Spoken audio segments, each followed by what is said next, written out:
باہر بادل زور و شور سے گرج رہے تھے، جیسے قدرت بھی اس کمرے کے اندر ہونے والے طوفان کا پیش خیمہ دے رہی ہو۔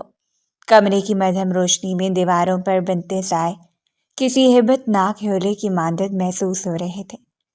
آئزل جو چند لمحے پہلے تک خود کو سنبھالنے کی کوشش کر رہی تھی، اب ڈی ایس پی ہاشم کے آنی ہاتھوں کی گرفت میں تھی۔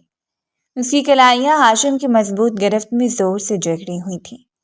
چھوڑو مجھے، ہاتھ ہٹاؤ، پیچھے اپنے گندے ہاتھ ہٹاؤ مجھ سے۔ آئزل نے پوری قوت سے اپنی کلائیاں چھڑانے کی کوشش کی۔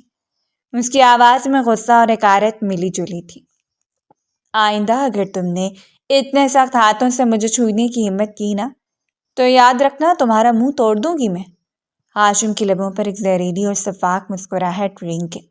اس نے گرفت مزید سخت کر دی، یہاں تک کہ آئزل کے چہرے پر تکلیف کی لہر دوڑ گئی۔ اس نے اپنا چہرہ آئزل کے کان کے قریب کیا۔ اس کی گرم سانسیں آئزل کی گردن پر تازیانے کی طرح لگ رہی تھیں۔ منہ تو تب توڑوں گی نہ جانے من، جب میری سختیاں تم اس قابل چھوڑیں گی۔ ہاشم کی آواز میں ایک دھمکی آمیز للکار تھی جس میں ہمدردی کا ایک شائبہ تک نہ تھا۔ اور میرے سامنے یہ ہمت دکھانے کے ڈرامے بند کرو۔ یہ تمہاری پہلی سہاگ رات نہیں ہے جو تم یوں قواری دوشیزاؤں کی طرح سہم رہی ہو۔ میں تمہاری حقیقت سے اچھی طرح واقف ہوں۔ یہ کہتی اس نے آئزل کو جھٹکے سے اپنی طرف کھینچا۔ آئزل کا وجود اس کے سخت سینے سے ٹکرایا۔ خوف کی ایک لہر اس کی ریڑھ کی ہڈی میں دوڑ گئی۔ ہاشم کی آنکھوں میں اس وقت کوئی لحاظ نہیں تھا، صرف ایک وحشیانہ انتقام کی آگ دہک رہی تھی۔ تبدیل کرو یہ کپڑے، ہاشم نے بے رحمی سے حکم دیا۔ اس کے لہجے میں ایسی گاٹ تھی کہ آئزل کا دل ڈوبنے لگا۔ تم ایسا نہیں کر سکتے ہاشم، تم ایک پولیس افسر ہو، انسان بنو، درندے مت بنو۔ آئزل کی آواز تڑ آئی۔ اس کی آنکھوں میں آنسو تیرنے لگے، لیکن وہ انہیں گرنے نہیں دینا چاہتی تھی۔ انسان؟ ہاشم زور سے ہنسا، ایک ایسی ہنسی جس نے کمرے کی خاموشی کو چیر کر رکھ دیا۔ انسان تو وہ تھا میرا بھائی، معصوم، سیدھا سادھا۔ اسے تم جیسی عورت نے کہیں کا نہیں چھوڑا۔ میں تو وہ جلاد ہوں جو تمہارے جیسے گناہوں کا حساب لینے آیا ہے۔ وہ آئزل پر کسی شکاری پرندے کی طرح حاوی ہونے لگا۔ اس کا انداز وحشیانہ تھا جس میں محبت کا دور دور تک نشان نہ تھا، صرف غلبہ پانے کی تڑپ تھی۔ آئزل نے پیچھے ہٹنے کی کوشش کی، لیکن پیچھے بیڈ کا کنارہ تھا جہاں وہ بے بس ہو کر رہے گی۔ ہاشم پلیز میری بات تو سنو۔ آئزل کے لبوں سے ایک سسکی نکلی، لیکن ہاشم نے فوراً اس کے منہ پر اپنا ہاتھ رکھ دیا۔ اس کا دم گھٹنے لگا۔ چپ، بالکل خاموش۔ ہاشم نے اسے دھمکایا۔ ایک لفظ بھی اور نکالا تو یاد رکھنا، جیل میں ڈال دوں گا تمہیں، اور وہاں جو تمہارے ساتھ ہوگا اس کا تم تصور بھی نہیں کر سکتی۔ میرا بھائی معصوم تھا، وہ تمہاری لجاجت بھری باتوں میں آ گیا ہوگا، مگر میں نہیں۔ میں تمہاری رگ رگ سے واقف ہوں۔ عزت سے جو کہوں وہی کرو، ورنہ ذلت کا وہ راستہ دکھاؤں گا کہ تم اپنی موت کی دعا مانگو گی۔ آئزل کی آنکھوں سے آنسو بہہ کر ہاشم کے ہاتھ پر گر رہے تھے، لیکن وہ پتھر کا بت بنا ہوا تھا۔ اس کے دماغ میں صرف اپنے بھائی کی بربادی کا نقشہ تھا، اور اس کے ذمہ دار وہ آئزل کو ٹھہراتا تھا۔ بڑا ناز ہے نا تمہیں اپنے اس خوبصورت فگر پر، اپنے سراپے پر جس کے جال میں تم مردوں کو پھانستی ہو۔ ہاشم نے حقارت سے اس کے سراپے کا جائزہ لیا۔ آج تمہارا یہ غرور بھی ٹوٹے گا اور تمہاری یہ انا بھی۔ تمہیں آج خود پریگنٹ کروں تاکہ تم کبھی اس قید سے، مجھ سے اور اس گناہ کے احساس سے آزاد نہ ہو سکو۔ آئزل کے رنگ فک ہو گیا۔ تم اتنے گرے ہوئے ہو سکتے، میں اس سے بھی زیادہ گر سکتا ہوں آئزل۔ ابھی تم نے میرا ضروب دیکھا ہی کہاں ہے۔ ہاشم اب اس پر پوری طرح حاوی ہو چکا تھا۔ اس کی طاقت کے سامنے آئزل کی ہر مسامت دم توڑ رہی تھی۔ کمرے میں پھیلی گھٹن اب ناقابل برداشت ہوتی جا رہی تھی۔ آئزل کی چیخیں کمرے کی دیواروں سے ٹکرا کر رہ گئی، کیونکہ باہر بادلوں کی گرج اور بارش کا شور اس کی ہر فریاد کو نکل رہا تھا۔ ہاشم کے اندر کا وحش جاگ چکا تھا۔ وہ آئزل کی خوبصورتی اور اس کی شخصیت کے سحر میں کسی نشے کی طرح گرفتار بھی ہو رہا تھا، اور اس سحر کو پامال کرنے کی قسم بھی کھا چکا تھا۔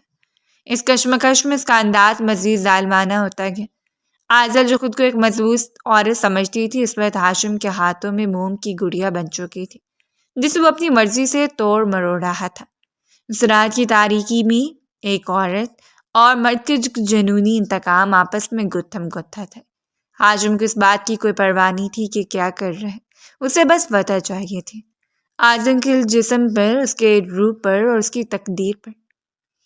تم میری ہو اعظم، چاہے نفرت سے یا جبر سے، تم اب اس قید سے کبھی نہیں نکل پاؤ گے۔ ہاشم کے آخری الفاظ اس کے کانوں میں توڑے کی طرح برس رہے تھے جب وہ بے ہوشی اور قرب کے حصار میں گم ہونے لگی۔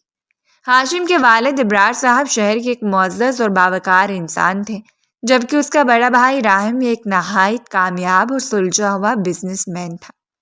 راہم گھر کا وہ ستون تھا جس پر سب فخر کرتے تھے۔ سب سے چھوٹی بہن رانیہ گھر کی رونق تھی اور ہاشم کو دیکھ شناس، کڑک اور اصول پسند پولیس افسر تھا۔ ان کا گھرانہ ایک مثالی اور خوشحال گھرانہ تھا۔ پھر ان کی زندگی میں عادل کی آمد ہوئی۔ عادل ابرار صاحب کے ایک بہت پرانے اور گہرے دوست کی اکلوتی بیٹی تھی۔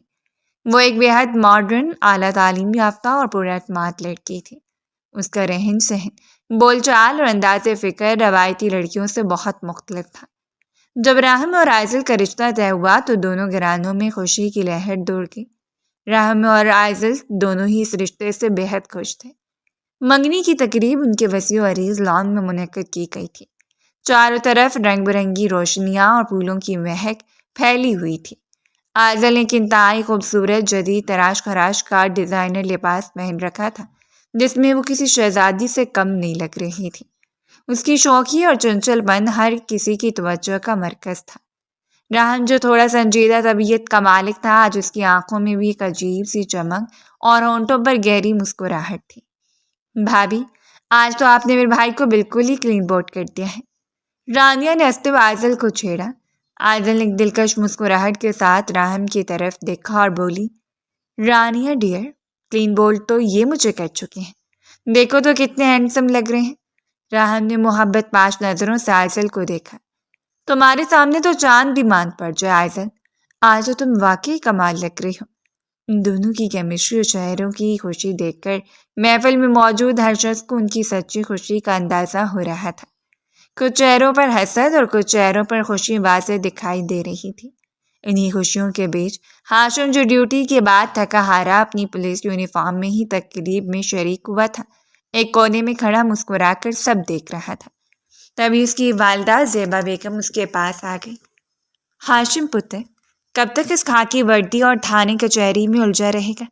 اب دیکھ راہم کی تو میں نے پکی بات کر دی ہے۔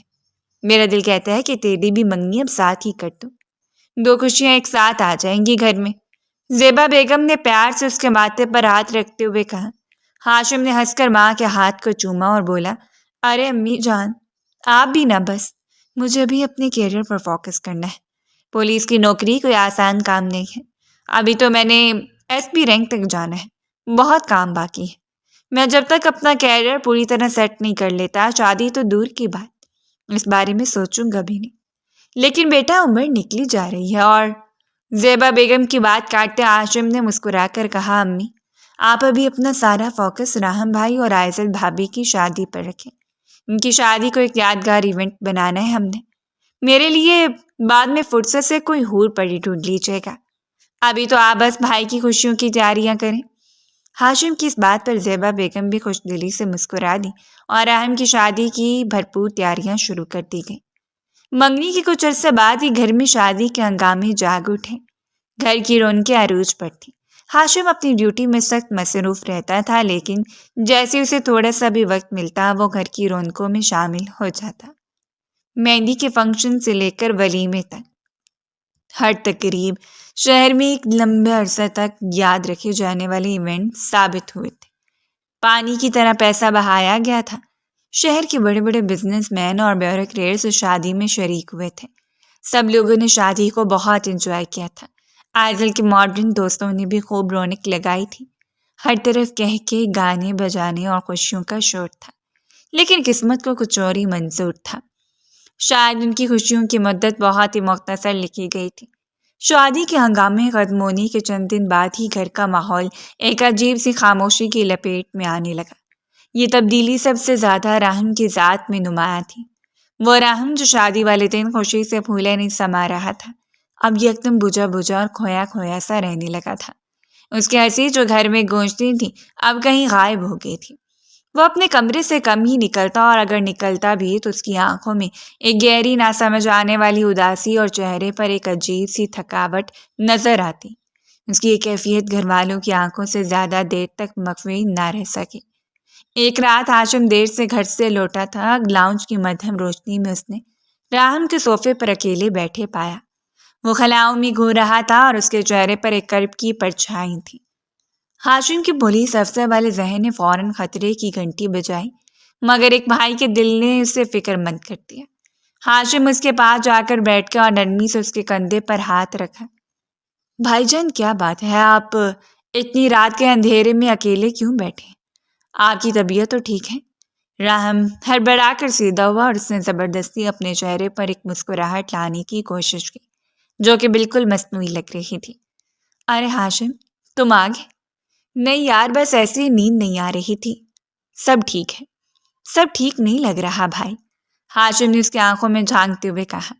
آپ پچھلے کچھ دنوں سے بہت پریشان اور الجھے لگ رہے ہیں۔ کیا کوئی بزنس کا مسئلہ ہے یا کوئی اور ٹینشن ہے؟ آپ مجھ سے شیئر کر سکتے ہیں۔ رام نے ایک لمبی سانس لی اور ہنستے ہوئے بات ٹال دی۔ یار تم پولیس والے بھی نا ہر چیز میں انویسٹیگیشن شروع کر دیتے ہو۔ کچھ نہیں ہے میرے بھائی، بس آج کل فیکٹری میں کام کا دباؤ بہت زیادہ ہے، کچھ نئے کلائنٹس ہیں، بس اسی کی تھکاوٹ ہے۔ تم جاؤ آرام کرو، تم بھی تو تھکے ہوئے ہو۔ ہاشم کو یقین تو نہیں آیا لیکن اس نے زیادہ کریدنا مناسب نہ سمجھا۔ چلے ٹھیک ہے، لیکن اگر کوئی بھی بات ہو تو یاد رکھیے گا میں آپ کے ساتھ کھڑا ہوں۔ بدگزرنی کے ساتھ ساتھ راہم کا ہنسنا بولنا تقریباً ختم ہو گیا۔ وہ ایک زندہ لاش سا بن کر رہ گیا تھا۔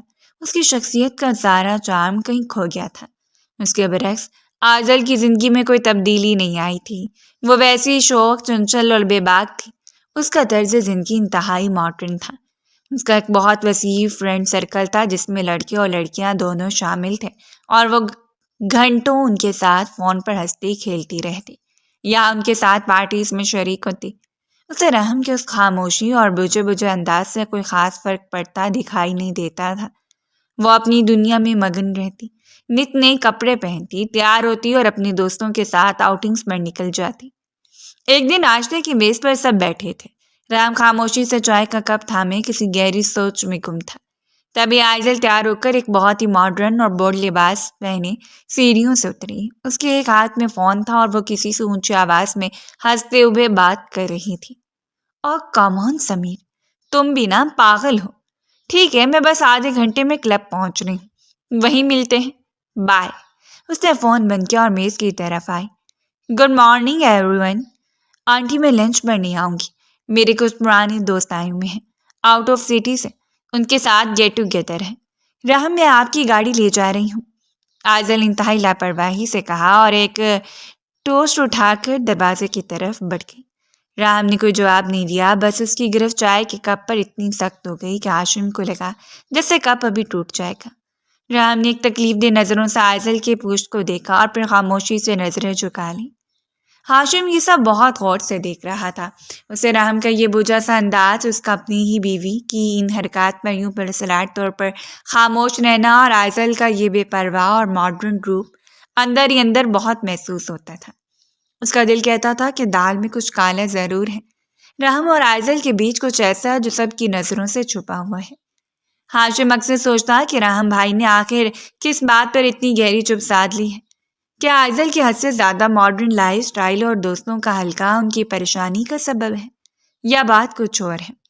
لیکن ہاشم اپنے پولیس کے فرائض میں اتنا الجھا ہوا تھا کہ اس گھریلو معاملے کی گہرائی تک نہیں جا سکا۔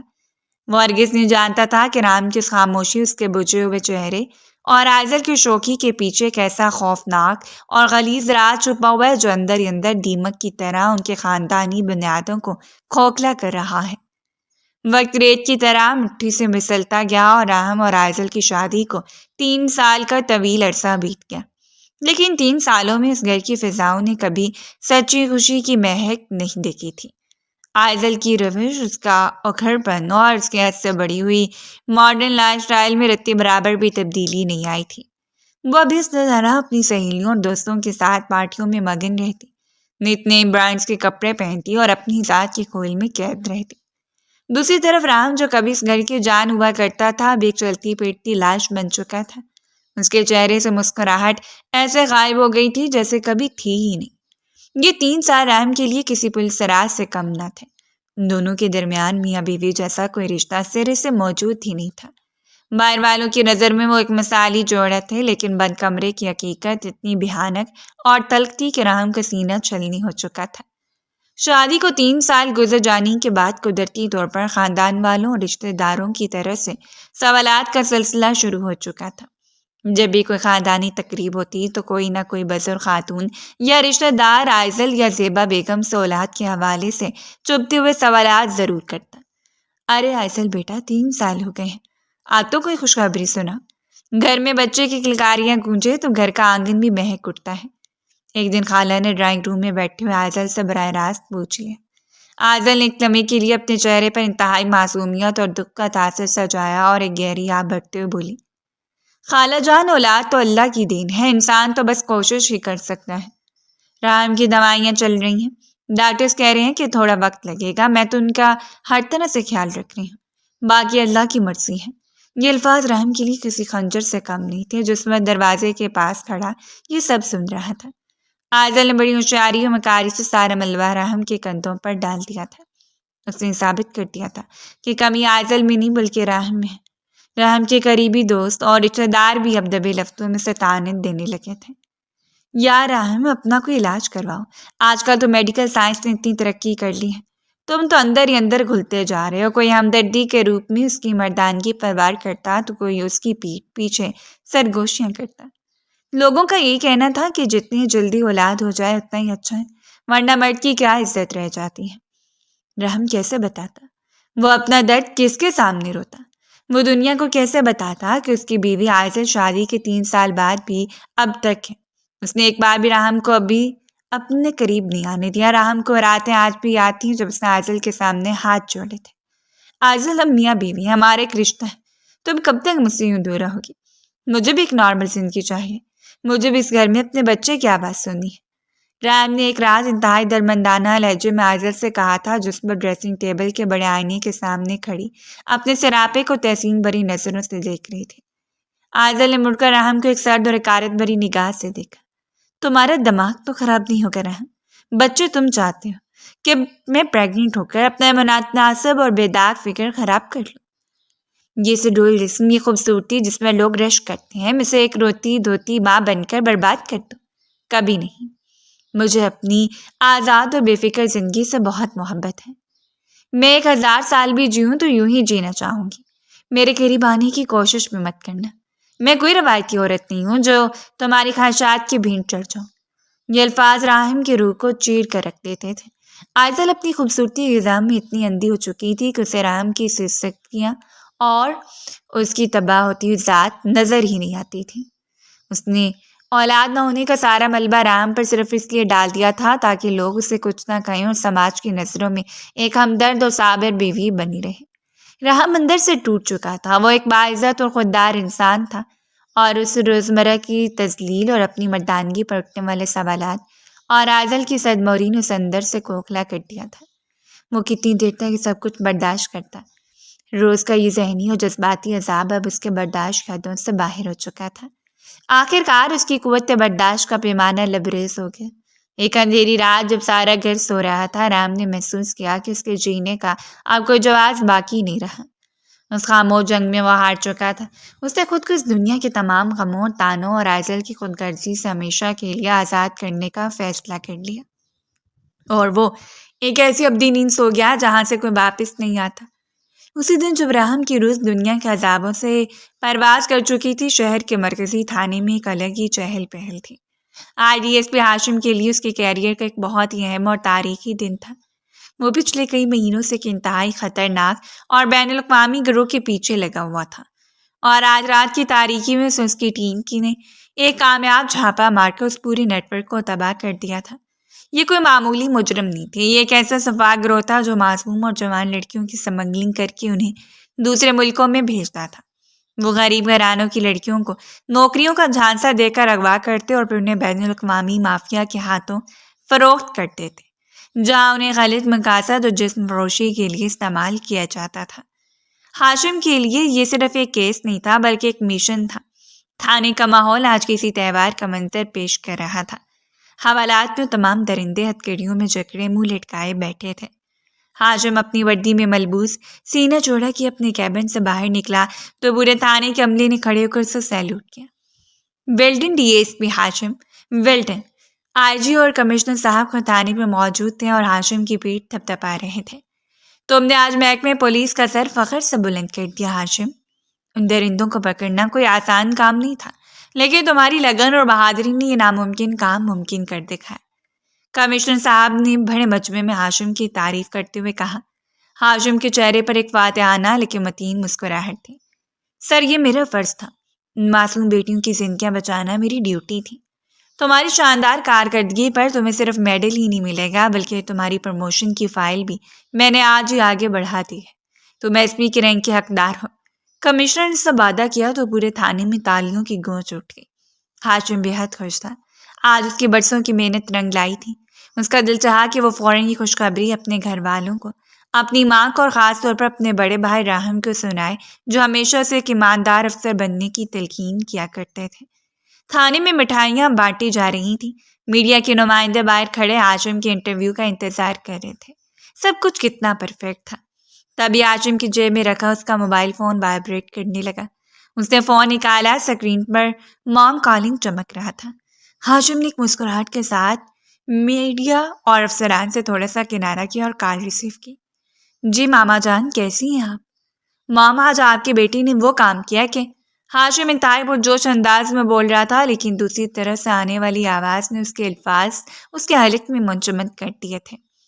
فون کی دوسری طرف کوئی جواب نہیں تھا، صرف ایک دل خراش سینہ چیر دینے والی چیخ تھی، اور پھر زیبا بیگم کی ہچکیوں میں ڈوبی ہوئی ٹوٹی پھوٹی آواز سبری۔ ہاشم، میرے بچے جلدی آ جا، تیرا بھائی ہاشم، راہم ہمیں چھوڑ گیا، راہم مر گیا ہاشم۔ زیبا بیگم کی آواز ایک دل دوست ہار میں بدل گئی اور فون غالباً ان کے ہاتھ سے گر گیا۔ ہاشم کو لگا جیسے کسی نے اس کے سر پر ہتھوڑا مار دیا ہو۔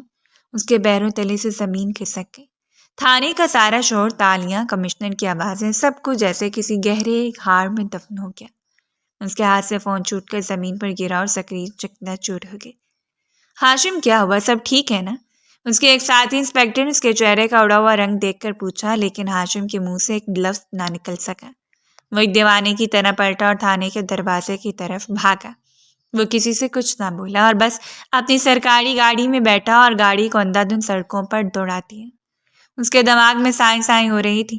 راہم بھائی نہیں، ایسا نہیں ہو سکتا۔ میری ماں کو غلط فہمی ہوئی ہے۔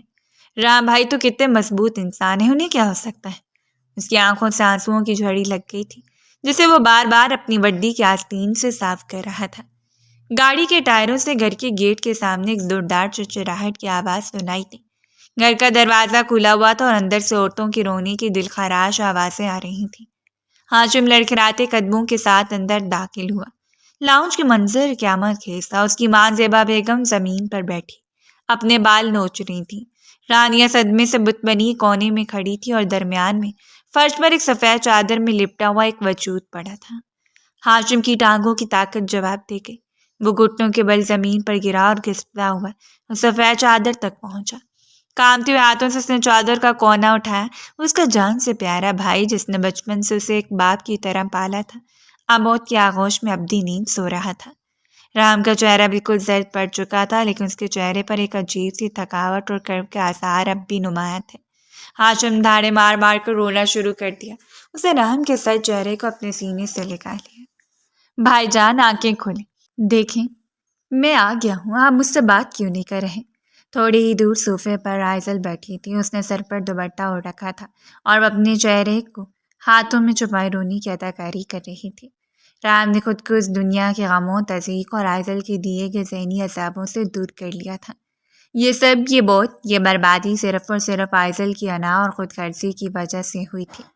رام اندر سے اس قدر ٹوٹ چکا تھا کہ اس نے اپنی زندگی کا ایک خاتمہ کر لیا تھا، لیکن ہاشم جس وقت اپنے بھائی کے غم میں نڈھال تھا، ابھی تک اس خوفناک حقیقت سے بالکل بے خبر تھا۔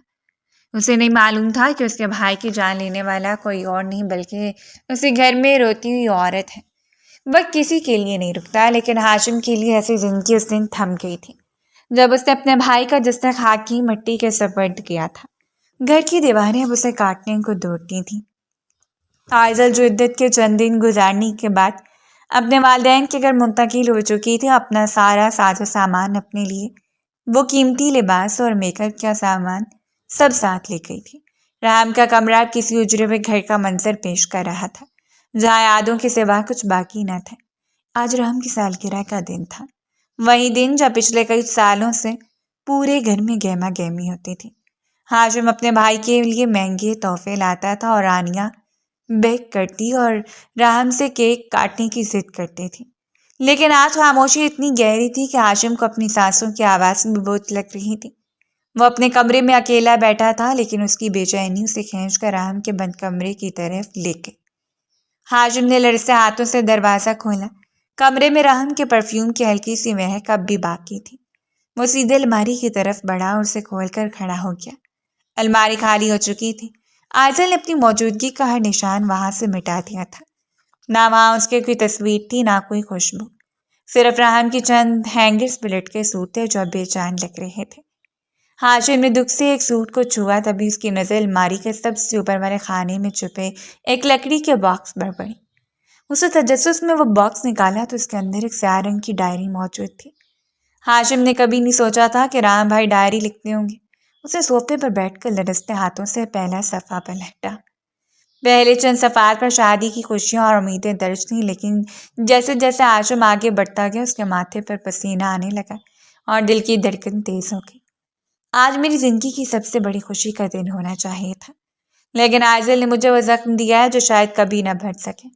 جب میں کمرے میں داخل ہوا تو وہ دلہن کے روپ میں نہیں بلکہ ایک اجنبی کی طرح نائٹ ڈریس میں کھڑی تھی۔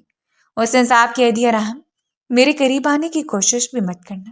میں تمہارے نام کا ٹیگ تو لگوا سکتی ہوں، لیکن اپنا جسم تمہیں نہیں دے سکتی۔ مجھے اپنی بیوٹی، اپنے فکر سے بہت پیار ہے۔ میں ماں بن کر خود کو بدصورت نہیں کرنا چاہتی۔ ہم صرف ایک چھت کے نیچے رہیں گے، میاں بیوی بن کر نہیں۔ ہاشم کی آنکھیں پھٹی کی پھٹی رہ گئی۔ اسے یقین نہیں آ رہا تھا کہ وہ کیا پڑھ رہا ہے۔ اسے تیزی سے اگلے صفحات پلٹے۔ ہر صفحہ ایک نئی اذیت کی داستان سنا رہا تھا۔ آج امی نے پھر پوچھا کہ تم لوگ کب خوشخبری سنا رہے ہو؟ آئزل نے سب کے سامنے مسکرا کر کہہ دیا کہ راہ میڈیکل طور پر ٹھیک نہیں ہے۔ خدا کی قسم اس وقت میرا جی چاہا کہ زمین پھٹ جائے اور میں اس میں سما جاؤں۔ وہ عورت جو آج بھی کنواری ہے، جس نے 3 سال میں مجھے ایک بار بھی چھونے نہیں دیا، وہ دنیا کے سامنے مجھے غلط ثابت کری ہے، صرف اس لیے کہ اس کا پیٹ نشان زدہ نہ ہو جائے، اس کا فکر خراب نہ ہو جائے۔ کیا ہے کہ انسان کی انا اتنی بڑی ہو سکتی ہے کہ دوسرے کی مردانگی اور غیرت کو سر عام نیلام کر دے۔ ہاشم کے ہاتھ کانپنے لگے، اس کی مٹھیاں خود بخود بھیج گئی۔ اسے تمام منظر یاد آنے لگے جب وہ رام بھائی کو اداس دیکھتا تھا اور وہ بات ٹال دیتے تھے۔ میں اندر سے ختم ہو چکا ہوں۔ آئزل اپنی پارٹیوں میں مگن ہے، وہ آج بھی ویسے ہی جی رہی ہے جیسے شادی سے پہلے جیتے تھی۔ اسے فرق نہیں پڑتا کہ میں زندہ ہوں یا مر گیا۔ وہ کہتی ہے کہ اسے اپنے بے داغ جسم سے محبت ہے، لیکن اسے کیا معلوم کہ اس نے میری روح پر کتنے داغ ڈال دیے ہیں۔ میں مزید یہ بوجھ نہیں اٹھا سکتا۔ لوگ مجھے تانے دیتے ہیں، وہ ہنستی ہیں۔ میں اپنی جان دے دوں گا، شاید تب اسے احساس ہوگا کہ اس نے کیا کھو دیا ہے۔ یہ آخری سطریں پڑھتے ہاشم کے حلق سے ایک لرزہ خیز چیخ نکلی۔ اس نے ڈائری فرش پر پلٹ دی۔ اس کے چہرے کا رنگ غصے سے سرخ ہو چکا تھا اور آنکھوں میں خون اتر آیا تھا۔ تو یہ تھی حقیقت، یہ تھی وہ خوبصورت بلا جس نے میرے بھائی کو نگل لیا۔ ہاشم کی آواز میں دھاڑ تھی۔ وہ عورت جس نے میرے بھائی کی غیرت کا جنازہ نکالا، وہ آج اپنے باپ کے گھر سکون سے بیٹھی ہوگی۔ ہاشم اٹھا اور آئینے کے سامنے کھڑا ہو گیا۔ اس نے اپنی پولیس کی وردی کی طرف دیکھا۔ آج اسے قانون کی کتابوں میں کہیں انصاف نظر نہیں آ رہا تھا۔ اس کا بھائی کسی قاتل کے ہاتھوں نہیں مرا تھا، بلکہ ایک ایسی ذہنی قاتلہ کے ہاتھوں مرا تھا جس نے اسے لمحہ لمحہ مارا تھا۔ آئزل، ہاشم نے دان پیستے اس کا نام پکارا، جیسے وہ نام نہیں بلکہ کوئی گالی ہو۔ تمہیں اپنے جسم پر ناز ہے نا؟ تمہیں اپنی اس متناسب فکر اور خوبصورتی پر غرور ہے، جس کی خاطر تم نے میرے بھائی کی جان لے لی۔ اب دیکھو ہاشم کیا کرتا ہے۔ اس نے فوراً اپنا فون اٹھایا اور اپنے خاص مخبر کو کال کی۔ ہیلو آئزل کے بارے میں پل پل کی رپورٹ چاہیے مجھے۔ وہ کہاں جاتی ہے، کس سے ملتی ہے، سب کچھ۔ اور ہاں، اس کے گھر کے باہر میری ٹیم تعینات کر دو۔ اسے لگنا چاہیے کہ وہ آزاد ہے، لیکن وہ میرے جال میں ہوگی۔ ہاشم نے غصے سے کمرے کی میز پر پڑا گلدان دیوار پر دے مارا، جس کے ٹکڑے پورے کمرے میں پھیل گئے۔ راہم بھائی، آپ کی غیرت کا بدلہ میں لوں گا۔ اسے موت نہیں دوں گا، کیونکہ موت تو بہت آسان ہے۔ اسے تو میں ایسی زندگی دوں گا کہ ہر روز موت کی دعا مانگے گی۔ اسے اپنے جسم پر ناز ہے نا، میں اس کا وہ غرور مٹی میں ملا دوں گا جس کے لیے اس نے آپ کو قربان کیا۔ اس کی آنکھوں میں اب وہ وحشانہ چمک تھی جو ایک شکاری کی آنکھوں میں اپنے شکار کو دیکھ کر آتی ہے۔ اس نے وہی ڈائری اٹھائی اور اسے سینے سے لکھا لیا۔ یہ ڈائری اب آئزل کے لیے تباہی کا راستہ تھی۔ ہاشم نے کمرے کی بتی بجھائی اور باہر نکل گیا۔ اب اس کے دماغ میں صرف ایک ہی منصوبہ تھا، آئزل کو دوبارہ اس گھر میں لانا، لیکن اس بار وہ اس گھر کی ملکہ نہیں بلکہ ایک ایسی قیدی بن کر آئے گی جس کا جینا اور مرنا ہاشم کے ہاتھ میں ہوگا۔ اس نے فیصلہ کر لیا تھا کہ وہ آئزل کو وہی اذیت دے گا جس نے راہم کو دی تھی۔ وہ اسے اس کے اپنی ہی جال میں پھنسائے گا اور اسے وہ سب کچھ کرنے پر مجبور کرے گا جس سے وہ بھاگتی رہی تھی۔ گھر کی فضاؤں میں ابھی تک راہم کی موت کا سوگ بری طرح ختم نہیں ہوا تھا کہ ہاشم نے ایک ایسا دھماکہ خیز فیصلہ کیا جس نے سب کو حیران کر دیا۔ لاؤنج میں شام کے بعد جب ابرار صاحب اور زیبا بیگم خاموشی سے چائے پی رہے تھے، ہاشم سنجیدگی سے ان کے سامنے آ کر بیٹھ گیا۔ مام ڈیڈ، میں نے ایک فیصلہ کیا ہے۔ ہاشم کی آواز میں ایک عجیب سی کاٹ تھی۔ زیبا بیگم نے سوالیہ نظروں سے اسے دیکھا۔ کیسا فیصلہ بیٹا؟ میں عائزہ سے شادی کرنا چاہتا ہوں۔ یہ سنتے ہی زیبا بیگم کے ہاتھ سے چائے کا کپ چھوٹتے چھوٹتے بچا۔ ابرار صاحب نے بھی عینک اتار کر حیرت سے اپنے بیٹے کو دیکھا۔ یہ تم کیا کہہ رہے ہو ہاشم؟ وہ تمہارے بڑے بھائی کی بیوہ ہے، ابھی تو اس کی عدت کے دن ختم ہی ہوئے ہیں، اور تم؟ زیبا بیگم نے سخت اعتراض کیا۔ وہ لڑکی پہلے ہی ہمارے گھر کے لیے اچھی ثابت نہیں ہوئی، راہم اس کے ساتھ رہتے ہوئے گھلتا رہا اور تم اب اس کی کو دوبارہ اس گھر میں لانا چاہتے ہو۔ ہاشم نے گہری سانس لی۔ اس کی آنکھوں میں ڈائری کے الفاظ گھوم رہے تھے، لیکن اس اپنے جذبات پر قابو پایا۔ مام، راہم بھائی عائزل سے بہت محبت کرتے تھے، میں ان کی پسند اور ان کی خوشی کو ضائع نہیں ہونے دینا چاہتا۔ کل کلا عائزل کی بھی کہیں اور شادی ہوگی اور میری بھی، تو کیوں نہ ہم اسے دوبارہ اس گھر میں لے آئیں۔ اس سے بھائی کی یادیں بھی وابستہ ہیں اور وہ ہمارے خاندان کا حصہ بن چکی ہیں۔ ہاشم کا لہجہ اتنا قائل کرنے والا تھا کہ ابرار صاحب بسیج گئے۔ بیٹا سوچ لو، پولیس کی نوکری اور ایسی ذمہ داری۔ میں سوچ چکا ہوں ابا جان، میں چاہتا ہوں کہ عائزل اس گھر میں واپس آئے۔ ہاشم کے ذہن میں واپس آنے کا مطلب کچھ اور تھا جس کے والدین نہیں سمجھ سکتے تھے۔ زیبا بیگم نے بوجھل دل کے ساتھ حامی بھر لی۔ جب عائزل کے گھر رشتہ بھیجا گیا تو وہ لوگ تو جیسے اسی انتظار میں تھے۔ عائزل، جو اپنی آزادی اور ماڈرن لائف سٹائل کے لیے مشہور تھی، اس نے بھی حیرت انگیز طور پر فوراً ہاں کر دی۔ شاید اسے لگا کہ ہاشم ایک بڑا پولیس افسر ہے، اس کے ساتھ زندگی مزید پرتعیش ہوگی اور وہ اپنی مرضی کی مالک رہے گی۔ ایک ہفتے بعد انتہائی سادگی سے نکاح کی رسم ادا کی گئی۔ ہاشم جب نکاح نامے پر دستخط کر رہا تھا تو اس کے چہرے پر ایک عجیب پراسرار چمک تھی۔ یہ خوشی کی چمک نہیں تھی، یہ اس شکاری کی چمک تھی جس کا شکار اب اس کے پنجے میں آ چکا تھا۔ رخصتی کے بعد جب وہ عائزل کو لے کر گھر پہنچا تو اسے ایسا محسوس ہوا جیسے وہ اپنے بھائی کا دھورا انتقام پورا کرنے کی منزل کے قریب ہے۔ عائزل جو سرخ جوڑے میں ملبوس تھی، اب بھی اپنے حسن کے جام میں ڈوبی ہوئی تھی۔ اسے لگ رہا تھا کہ ایک بار پھر اس گھر پر راج کرے گی۔ رات کے پچھلے پہر جب گھر میں خاموشی چھا گئی، ہاشم کمرے میں داخل ہوا۔ عائزل بیڈ پر بیٹھی اپنے ناخنوں کی پالش دیکھ رہی تھی۔ اسے کوئی ملال یا دکھ نہیں تھا کہ اپنے پہلے شوہر کے بھائی کے ساتھ اسی گھر کے کمرے میں موجود ہے۔ تو آخر کار تم واپس آ ہی گئی عائزل، ہاشم نے دروازہ لاک کرتے سرد لہجے میں کہا۔ عائزل نے مسکرا کر اسے دیکھا۔ ہاشم، مجھے پتا تھا تم مجھ سے متاثر ہو، آخر راہم کے بعد اس گھر کو سنبھالنے کے لیے میری ضرورت تو تھی ہی، لیکن دیکھو میری کچھ شرائط ہیں، میں اپنی زندگی ویسے ہی گزاروں گی جیسے گزارتی آئی ہوں۔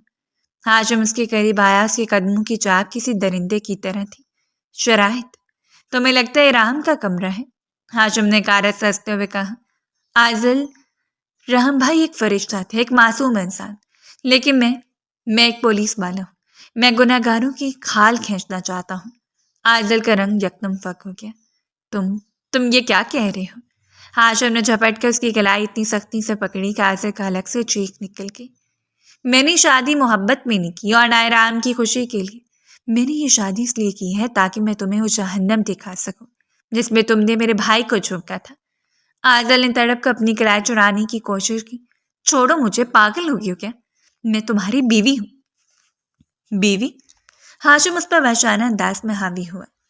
تم نے راہم بھائی کو 3 سال تک تڑپایا نا؟ تم نے انہیں اپنی خوبصورتی کا واسطہ دے کر خود سے دور رکھا۔ تم نے انہیں نامردی کے تانے دیے تاکہ تمہارا فکر خراب نہ ہو۔ آئزل، آج حساب برابر ہوگا۔ آئزل کے ہوش اڑ گئے۔ اسے سمجھ آ گیا کہ ہاشم سب جان چکا ہے۔ ہاشم، میری بات سنو، وہ راہم کی مرضی تھی۔ جھوٹ مت بولو۔ ہاشم کی آواز کمرے میں گونجی۔ میرے پاس اس کی ڈائری ہے، اس کا ایک ایک لفظ تمہارے خلاف گواہی دے رہا ہے۔ تمہیں اپنے اس متناسب جسم پر بڑا ناز ہے نا؟ تمہیں ڈر تھا کہ ماں بن کر تم بدصورت ہو جاؤ گی۔ آج میں تمہارا یہ ڈر، یہ غرور اور یہ انا سب مٹی میں ملا دوں گا۔ آئزہ سسکیوں پر اتر آئی۔ پلیز ہاشم، مجھے چھوڑ دو۔ میں تمہارے پیر پڑتی ہوں۔ پیر تو تم اب پڑو گی آئزہ، لیکن میں ایک نہیں سنوں گا۔ ہاشم نے بے رحمی سے اسے بیڈ کی طرف دھکیلا۔ وہ حق جسے راہم کو محروم رکھا گیا، وہ حق جو آئزل نے اپنی خود غرضی کی بھینٹ چڑھا دیا تھا، آج ہاشم اسے کے انتقام کے طور پر وصول کرنے والا تھا۔ آئزل کی چیخیں کمرے کی 4 دیواری میں دب کر رہ گئی۔ ہاشم آج ایک شوہر نہیں، ایک جج اور جلاد بن چکا تھا۔ اس نے آئزل کو احساس دلایا کہ وہ اب آزاد نہیں ہے بلکہ اس کی قیدی ہے۔ وہ جسم جسے آئزل نے ایک بت کی طرح پوجا تھا، آج ہاشم کے غصے اور انتقام کی آگ میں پامال ہو رہا تھا۔ ہاشم نے اسے وہ اذیت دی جس کا تصور بھی اس نے نہیں کیا تھا۔ تمہیں تو میں آج خود اذیت دوں گا آئزل۔ ہاشم نے اس کے کان میں سرگوشی کی۔ اس کی آواز میں ایسی سردی تھی کہ آئزل کی روح کانپ گئی۔ دیکھتا ہوں تمہارے فکر تمہیں اس عذاب سے کیسے بچاتا ہے۔ اب تم اس گھر سے تبھی نکلو گی جب تمہاری گود میں وہ بوجھ ہوگا جس سے تم بھاگتی رہی ہو۔ رات ڈھلتی رہی لیکن آئزل کی رات کبھی ختم نہ ہونے والا ڈراؤنا خواب بن گئی۔ ہاشم نے اپنا وہ حق لے کر ہی چھوڑا جسے رام نے شرافت میں قربان کر دیا تھا۔ کمرے میں صرف عائزہ کی ٹوٹتی سسکیاں اور ہاشم کی سرد سانسیں باقی تھیں، جو ایک لرزہ خیز انتقام کی تکمیل کی گواہی دے رہی تھیں۔ 3 ماہ کا طویل عرصہ گزرا تھا۔ ان دنوں نے آئزل کی کایائی پلٹ کے رکھ دی تھی۔ وہ محل نما گھر جو کبھی اس کی شوخیوں اور کہکوں سے گونجتا تھا، اب اس کے لیے کیسا خاموش قید خانہ بن چکا تھا، جہاں پہرے دار کوئی اور نہیں بلکہ اس کا اپنا شوہر ہاشم تھا۔ آج صبح سے عائزل کی طبیعت مضطرب تھی۔ اس کے ہاتھ میں ایک میڈیکل رپورٹ تھی جس کی تحریر اس کے قدموں تلے سے زمین نکال رہی تھی۔ وہ حاملہ تھی۔ وہی خوف، وہی ڈراؤنا خواب جس سے وہ برسوں بھاگتی رہی تھی، آج ایک حقیقت بن کر اس کے سامنے کھڑا تھا۔ وہ آئینہ جس کے سامنے کھڑے ہو کر وہ گھنٹوں اپنے متناسب سراپے کی پرستش کرتی تھی، اب اسے ایک دشمن کی طرح لگ رہا تھا۔ اسے محسوس ہو رہا تھا جیسے اس کا وجود اس کے اپنے اختیار سے باہر نکل گیا ہو۔ اب اسی شاک میں تھی کہ کمرے کا دروازہ ایک جھٹکے سے کھلا۔ ہاشم جو اپنی ڈیوٹی سے واپس آیا تھا کمرے میں داخل ہوا۔ اس کی نظریں سیدھے عائزل کے ہاتھ میں تھمی اس رپورٹ پر پڑی۔ اس نے بغیر کچھ کہے رپورٹ اس کے ہاتھ سے جھپٹ لی۔ کمرے میں چند لمحوں کے لیے ایسی خاموشی چھا گئی کہ دیوار پہ لگی گھڑی کی ٹک ٹک بھی ہتھوڑوں کی طرح لگ رہی تھی۔ ہاشم کی آنکھوں میں ایک عجیب سی چمک لہرائی۔ یہ خوشی تھی یا انتقام کی تکمیل کا احساس؟ کہنا مشکل تھا۔ تو آخرکار قدرت نے میرا حساب پورا کر دیا، ہاشم نے رپورٹ میں اس پر پٹکتے سر لہجے میں کہا۔ اس نے عائزل کے قریب قدم بڑھائے جو اب پہلے جیسے پر اعتماد اور ماڈرن عائزل نہیں رہی تھی۔ اس کے بال بکھرے ہوئے تھے، آنکھوں کے گرد ہلکے پڑ چکے تھے اور وہ ایک ایسی سہمی قیدی کی طرح دیوار سے لگ کر کھڑی ہو گئی۔ سنو عائزل، ہاشم نے اس کی ٹھوڑی جبرن اٹھا کر اپنی آنکھوں میں جھانکنے پر مجبور کیا۔ یہ بچہ اس گھر کا وارث ہے، میرے بھائی کے خون کا تسلسل ہے۔ اگر تم نے اسے نقصان پہنچانے کی ذرا بھی کوشش کی یا کسی ایسی دوائی حرکت کا سوچا جس سے میرے بچے کو کچھ ہو، تو یاد رکھنا ڈی ایس پی ہاشم سے برا کوئی نہیں ہوگا۔ میں تمہاری کھال کھینچ کر اس میں بس بھروا دوں گا۔ عائزل نے درستے سر جھکا لیا۔ اس کے لبوں سے ایک لفظ نہ نکلا۔ ان 3 مہینوں کی بربریات اور ہاشم کے بے رحمانہ رویے نے اس کی انا کو کچل کر رکھ دیا تھا۔ وہ جانتی تھی کہ ہاشم کے پاس رحم کی وہ ڈائری اور دیگر ثبوت موجود ہیں جو اسے نہ صرف سماجی طور پر بلکہ قانونی طور پر بھی برباد کر سکتے تھے۔ میں کچھ نہیں کروں گی، اس نے بمشکل سرگوشی کی۔ تم کر بھی نہیں سکتی، ہاشم غصے سے دھاڑا۔ تمہارا باہر نکلنا، تمہاری وہ پارٹیاں، وہ نام نہاد دوست، سب اب قصہ پارینہ ہے۔ اب تم اس کمرے میں رہو گی اور صرف وہی کھاؤ گی جو تمہارے اور میرے بچے کی صحت کے لیے بہتر ہے۔ اگر تم نے اس گھر کی دہلیز پار کرنے کی کوشش کی تو یہ سارے ثبوت اسی وقت عدالت کی میز پر ہوں گے۔ تم سوچ بھی نہیں سکتی کہ خودکشی پر اکسانی اور دھوکہ دہی کی سزا کیا ہوتی ہے۔ عادل خاموشی سے بیڈ پر ڈھیر ہو گئی۔ اسے یاد آیا کہ کیسے ارام کو اس طرح قید رکھتی تھی، اس کی روح کو تڑپاتی تھی۔ آج وہی وقت اس پر لوٹ آیا تھا۔ ہاشم اسے اپنے کمرے میں بند رکھتا تھا۔ اس کا فون چھین لیا گیا تھا اور اسے کسی سے ملنے کی اجازت نہیں تھی۔ تاہم جب زیبا بیگم کو اور ابرار صاحب کو یہ خبر ملی کہ ان کے گھر میں ننھا مہمان آنے والا ہے تو ان کی مردہ امیدوں میں جیسے جان پڑ گئی تھی۔ ہاشم بیٹا، سچ کہہ رہے تھے؟ زیبا بیگم نے نم آنکھوں کے ساتھ ہاشم کا ہاتھ تھام لیا تھا۔ اللہ تیرا بھلا کرے، 3 سال ہم نے اس خوشی کے لیے ترستے ہوئے گزار دیے۔ رام کے جانے کے بعد تو جیسے گھر میں اندھیرا چھا گیا تھا، لیکن آج مجھے لگ رہا ہے جیسے میرا بچہ واپس آ رہا ہے۔ ابرار صاحب کے چہرے پر بھی قرصبا سکون کی لہر دیکھی گئی۔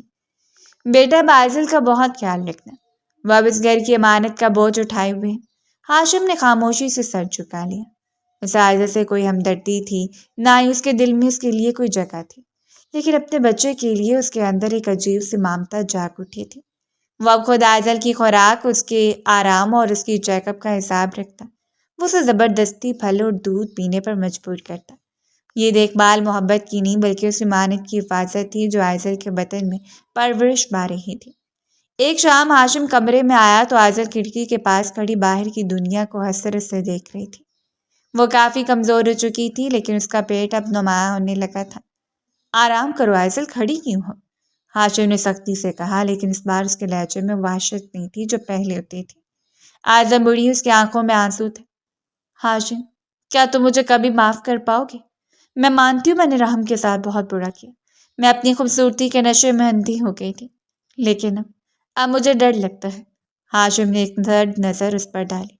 معافی مانگنی ہے تو اللہ سے مانگو یا رحم بھائی کی قبر پر جا کر مانگو۔ میرے لیے تم صرف بچے کی ماں ہو، اس سے زیادہ کچھ نہیں۔ اپنا خیال رکھو کیونکہ اگر تمہیں کچھ ہوا تو میرے بچے پر اثر پڑے گا۔ ہاشم وہاں سے نکل گیا لیکن عائزل وہیں بیٹھے اپنے پیٹ پر ہاتھ رکھ کر رونے لگی۔ اسے احساس ہو رہا تھا کہ جو گناہ اس نے کیے تھے ان کا کفارہ کتنا سنگین ہے۔ اس گھر میں جہاں کبھی ملکہ بن کر راج کرتی تھی، آج وہ ایک مجرمہ کی طرح صرف اپنے بچے کی خاطر جینے پر مجبور تھی۔ گھر کی فضا بدل رہی تھی۔ زیبا بیگم اب خود عائزل کے پاس بیٹھتی، اسے دعائیں دیتی، اس کے ساتھ باتیں کرتی۔ انہیں نہیں معلوم تھا کہ سب کے پیچھے ہاشم کا کتنا بڑا جبر اور عائزل کا کتنا بڑا کرب چھپا ہوا ہے۔ ابرار صاحب بھی بے چینی سے دن گن گن کر گزار رہے تھے۔ رحم کی کمی تو کبھی پوری نہیں ہو سکتی تھی، لیکن آنے والے بچے نے اس گھر کو ٹوٹنے سے بچا لیا تھا۔ ہاشم ہر روز ڈیوٹی سے واپسی پر عائزل کے لیے کچھ نہ کچھ لاتا، لیکن اس کا انداز اب بھی آمرانہ تھا۔ وہ اسے باور کرواتا رہتا کہ اس کی نظروں میں اب بھی وہی مجرمہ ہے جس نے ایک ہنستے بستے انسان کو موت کے منہ میں دھکیلا تھا۔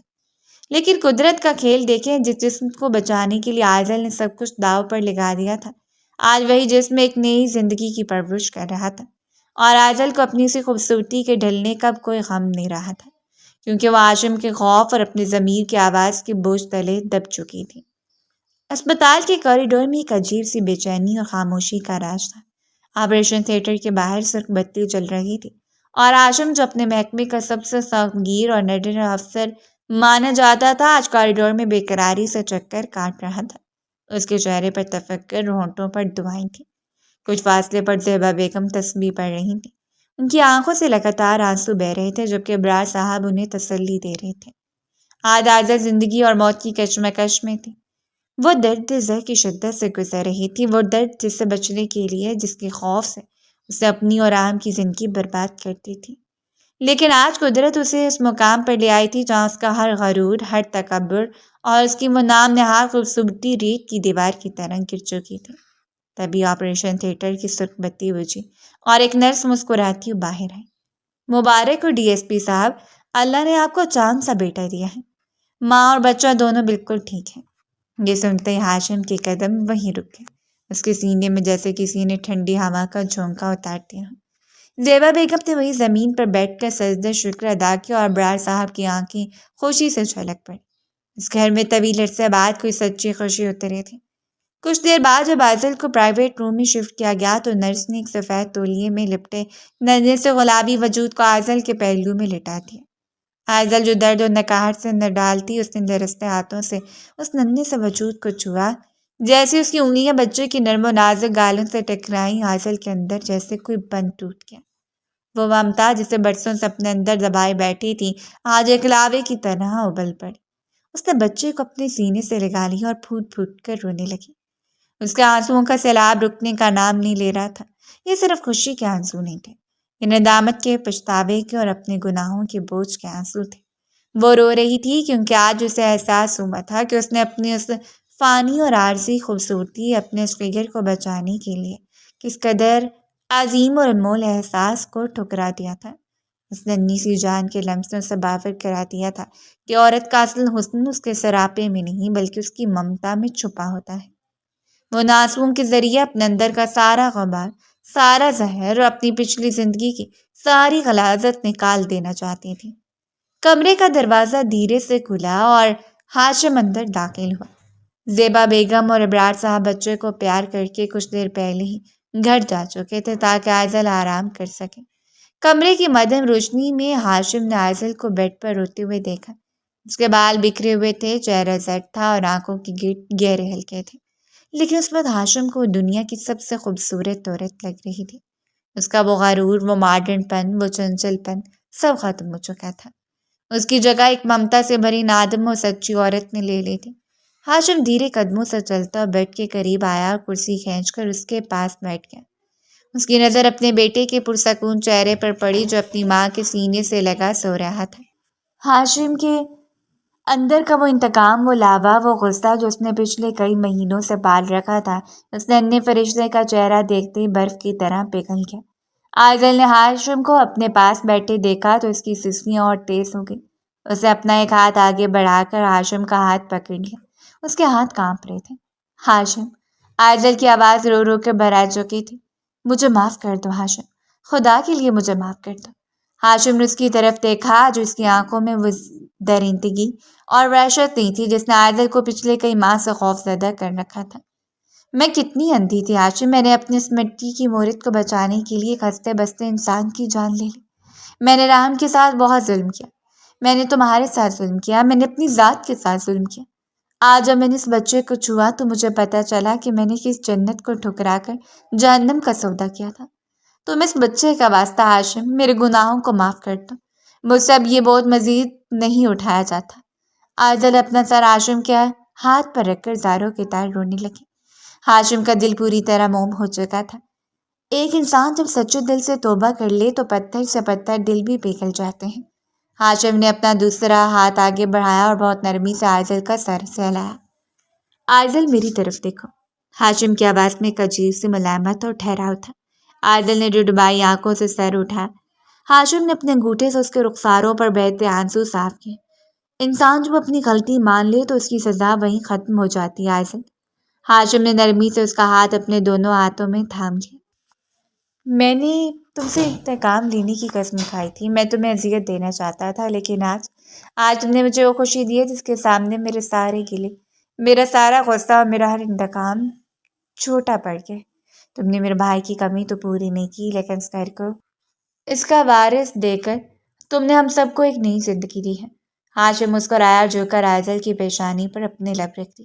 یہ پہلا موقع تھا جب ہاشم نے اسے اتنی محبت اور اتنی تقدس کے ساتھ چھوا تھا۔ آئزل نے آنکھیں بند کر لیں اور طویل عرصے بعد اسے اپنے دل پر بڑا بوجھ ہلکا ہوتا محسوس ہوا۔ میں نے تمہیں دل سے معاف کیا آئزل۔ آج سے ہمارا ایک نیا سفر شروع ہوگا، ایک ایسا سفر جس میں نہ کوئی انا ہوگی، نہ کوئی انتقام، صرف ہم ہوں گے اور ہمارا ارحم۔ ارحم؟ آئزل نے سوال کیا لیکن خوشگوار حیرت سے پوچھا۔ ہاں ارحم، اس میں رحم بھائی کا نام بھی ہے اور یہ ہماری اللہ کی رحمت بھی ہے۔ ہاشم نے مسکراتے اپنے بیٹے کے ننھے ماتھے کو چوما اور پھر آئزل کا ہاتھ اپنے لبوں سے لگا لیا۔ کمرے میں ایک میٹھی رومانی اور پرسکون فضا چھا گئی تھی۔ ایک ماہ بعد رحم کی قبر کے سرہانے دو سائے کھڑے تھے۔ ہاشم نے اپنی باہوں میں ننھے ارحم کو اٹھا رکھا تھا جب ایک ماہ کا ہو چکا تھا اور پرسکون نیند سو رہا تھا۔ اس کے ساتھ آئزل کھڑی تھی جس نے ایک سادہ سی سفید چادر اوڑھ رکھی تھی۔ اس کے چہرے پر اب کوئی میک اپ، کوئی ماڈرن پن یا غرور نہیں تھا، بلکہ ایک سچی، سادہ اور پرنور عورت کا روپ تھا۔ آئزل دھیرے سے آگے بڑھی اور اس کے گھٹنے راہم کی قبر کی ٹھنڈی مٹی پر ٹک گئے۔ اس نے لرزتے ہاتھوں سے قبر کے کتبے کو چھوا جس پہ راہم ابرار کندہ تھا۔ کتبے کو چھوتے ہی آئزل کی آنکھوں سے آنسوؤں کی جھڑی لگ گئی۔ راہم! آئزل کی آواز میں کرب اور درد کی وہ انتہا تھی جو شاید لفظوں میں بیان نہ ہو سکے۔ مجھے معاف کر دے راہم، آپ کی مجرم آپ کے در پر آئی ہے۔ میں بہت بری تھی، میں نے آپ کے پیار کو، آپ کی شرافت کو، آپ کی کمزوری سمجھا۔ میں نے آپ کو وہ اذیت دی جس کے آپ حقدار نہیں تھے۔ آپ مجھے اولاد کی خوشی دینا چاہتے تھے اور میں اپنی جھوٹی انا میں اتنی اندھی ہو گئی کہ آپ کو موت کے منہ میں دھکیل دی۔ وہ قبر کی مٹی میں سر رکھ کر زاروں کے تار رونے لگی۔ اس کی اونچیاں قبرستان کی خاموشی کو چیر رہی تھی۔ خدا کے لیے مجھے معاف کر دینا، میں آپ کی دی سزا کاٹنے کے لیے تیار ہوں، لیکن مجھے درگزر کر دیں۔ دیکھیں، آپ کا ہاشم اور میرا ارحم آپ سے ملنے آئے ہیں۔ آپ نے کہا تھا نا کہ گھر میں بچے کی کلکاری ہونی چاہیے۔ دیکھیں، میرے ہاتھ میں کچھ نہیں رہا، میں ہار گئی راہم، میں ہار گئی۔ آئزل کی حالت غیر ہو رہی تھی۔ ندامت کا وہ طوفان جس کے سینے میں دبا تھا آج راہم کی قبر پر آ کر پوری طرح برس رہا تھا۔ ہاشم جو خاموش اور نم آنکھوں سے سب دیکھ رہا تھا، اس سے آئزل کی حالت برداشت نہ ہوئی۔ اس نے ارم کو اپنے ایک بازو کے سہارے سے سینے سے لگایا اور آگے بڑھ کر آئزل کے پاس بیٹھ گیا۔ اس نے اپنا مضبوط بازو آئزل کی شانوں کے گرد لپیٹا اور اسے قبر کی مٹی سے اٹھا کر اپنے سینے کے ساتھ لگا لیا۔ آئزل اس کے سینے سے لگ کر بچوں کی طرح سسکنے لگی۔ بس آئزل، چپ ہو جا۔ ہاشم نے نہایت محبت اور ملامت سے اس کے سر پر ہاتھ پھیرا اور اسے دلاسا دیا۔ اس کے لہجے میں اب ایک شوہر کی وہ بے پناہ محبت تھی جس کی آئزل کو اس وقت سب سے زیادہ ضرورت تھی۔ راہم بھائی بہت عظیم انسان تھے، وہ کبھی کسی سے ناراض نہیں رہ سکتے تھے۔ مجھے یقین ہے انہوں نے تمہارے ان سچے آنسوؤں کو دیکھ کر تمہیں بہت پہلے معاف کر دیا ہوگا۔ اب خود کو مزید مت اذیت دو۔ ہاشم نے اسے اپنے حصار میں مزید کس لیا۔ آئزل کے کامتے وجود کو ہاشم کی گرمجوشی اور محبت نے ایک عجیب سا سکون بخشا۔ اب تو میری ذمہ داری ہو آئزل، میری بیوی ہو، میرے بچے کی ماں ہو۔ ہم راہم بھائی کو کبھی نہیں بھولیں گے، لیکن ہمیں ان کی خاطر اور اس ارم کی خاطر جینا ہوگا۔ ہاشم نے جھک کر آئزل کے آنسو بھرے چہرے کو چوما۔ آئزل نے آنکھیں بند کر کے اپنا چہرہ ہاشم کے سینے میں چھپا لیا، جہاں صرف اس کے لیے پناہ اور محبت تھی۔ سورج غروب ہو رہا تھا، لیکن تینوں کی زندگی میں ایک نئے اور روشن دن کا آغاز ہو چکا تھا۔ ندامت، معافی اور محبت نے ملا کر نفرت اور انتقام کو شکست دے دی تھی۔ کتبے پر لکھی تحریر پر پڑنے والی آخری کرن جیسے اس بات کی گواہی دے رہی تھی کہ راہم کی روح کو اب سکون مل چکا تھا۔